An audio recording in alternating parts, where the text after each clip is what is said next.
today is all about making new friends and helping others.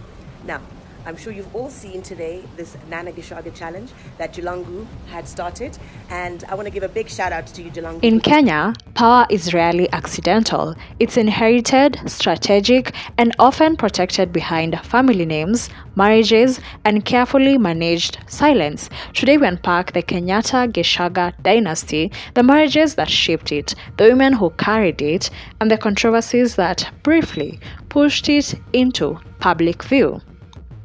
To understand the Gecagas, we must begin with Mzee Jomo Kenyatta, Kenya's founding president. Kenyatta married multiple times in his life, but not in a traditional co-wife household where all wives lived together publicly. His marriages were largely sequential, shaped by exile, politics, and personal events.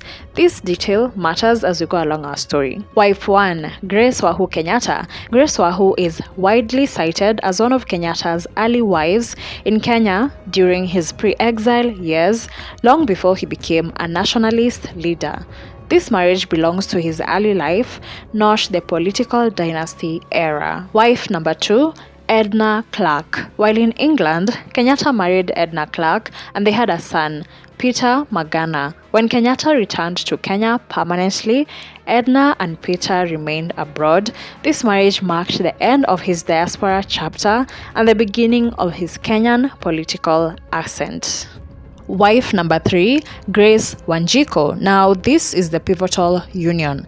After returning to Kenya in the mid-1940s, Kenyatta married Grace Wanjiku, a woman deeply rooted in Kikuyu elite circles. Grace was the daughter of Senior Chief Koinange Wambiu, one of the most influential Kikuyu chiefs under colonial administration. This marriage aligned Kenyatta with local authority networks at a time when his nationalist leadership was consolidating. Tragically, Grace died during childbirth, giving birth to Jane, better known as Jenny Wamboi. Her passing shifted the Kenyatta household forever. Wife number 4 and last, Mama Ngina Kenyatta. In the early 1950s, Kenyatta married Ngina Mohoho, daughter of Chief Mohoho Wagathecha, another powerful Kikuyu leader. Mama Ngina became Kenya's first lady, the family matriarch, and a public figure deeply associated with the presidency. Importantly, after Grace Wanjiku's death, Mama Ngina raised Jenny Wamboi within the Kenyatta household. Together with Kenyatta, she had children, including Uhuru Kenyatta, who would later become president. And now we ask, was Kenyatta polygamous? Technically, yes, because he married multiple times, but this wasn't sequential, not simultaneous polygamy as many think. His marriages unfolded over time, one person after the other, that is, spanning personal evolution, colonial politics, and family tragedy, as we've seen with Jenny Wamboi's mom. This is a detail often lost in surface-level narratives, but important for accuracy. Jane, or Jenny Wamboi as she's well known, born amid tragedy, later married into the Gecaga family, weaving the Kenyatta and Gecaga bloodlines together. These are not random connections, they are elite networks that have shaped Kenya's modern history. Now that you know the connection with the Kenyattas, let's zoom in into the Gecagas. Jemima Gecaga, paternal grandmother to Jomo Gecaga and Nana Gecaga, holds a distinguished place in Kenya's political history. She was the first woman appointed to the Legislative Council, LegCo, in Kenya, serving as the first woman member of the national legislature in the late colonial era, a remarkable milestone at a time when politics was overwhelmingly male-dominated. She also founded Maendeleo ya Wanawake, a women's advocacy organization that championed gender equity long before it was mainstream. Her role established the Gecagas not just as elite, but as politically pioneering. Jemima's husband, Bethwel Mareka, also known as B.M. Gecaga, was a prominent figure in business and institutional governance, but he also served historically as a nominated member of parliament. His portfolio included leadership roles in major corporations and public institutions, but his stint as a nominated MP confirms the Gecagas had both economic and political influence. Their son, Udi Gecaga, continued the family influence in business and social networks, but he didn't pursue traditional electoral politics. This explains why some family members are in executive positions and others operate behind the scenes in government and state functions.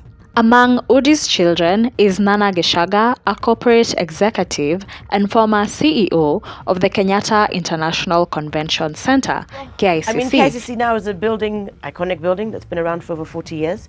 So it's in need of a facelift. So with that, but yes, the word on the street is correct, and we are doing that. We're doing small little renovations between now.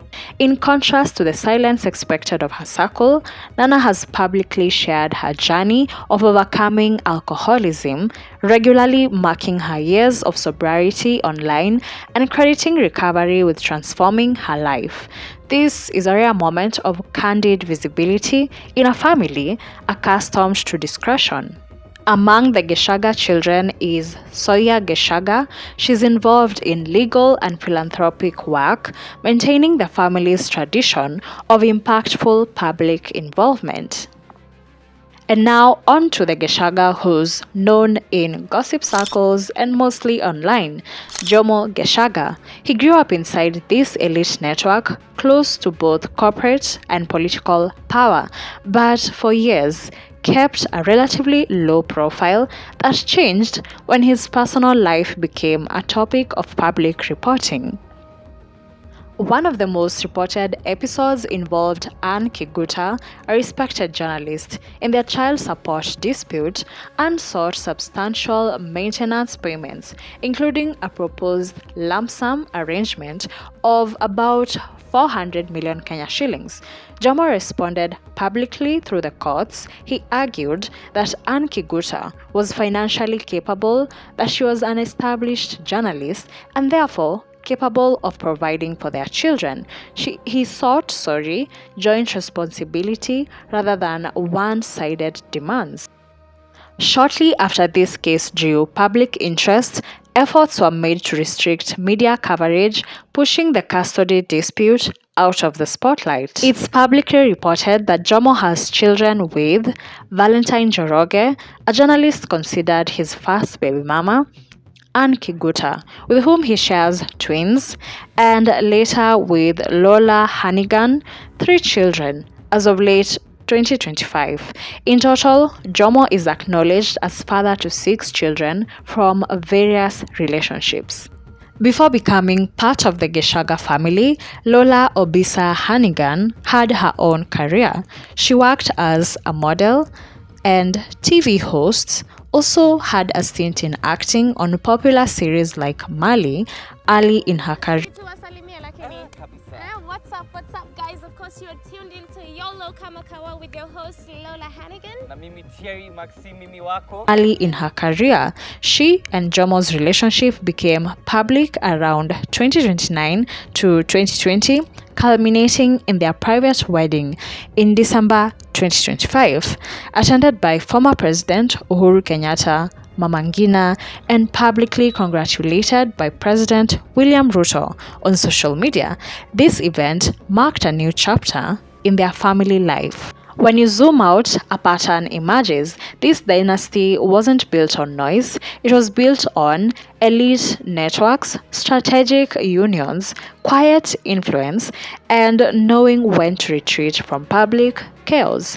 The women carried lineage and influence, the men protected the silence. Something else we forgot to mention, Jomo Gecaga also worked as personal aide to former President Uhuru Kenyatta during his time as president. You see how they keep staying in power circles, and it's proving the rich marrying the rich and dynasty marrying dynasty. If you enjoyed this update, make sure to subscribe for more news, like and share so that you stay on the loop. Also, who else would you like us to cover in the same way? Let us know in the comments. Catch you next time. Okay. Congratulations.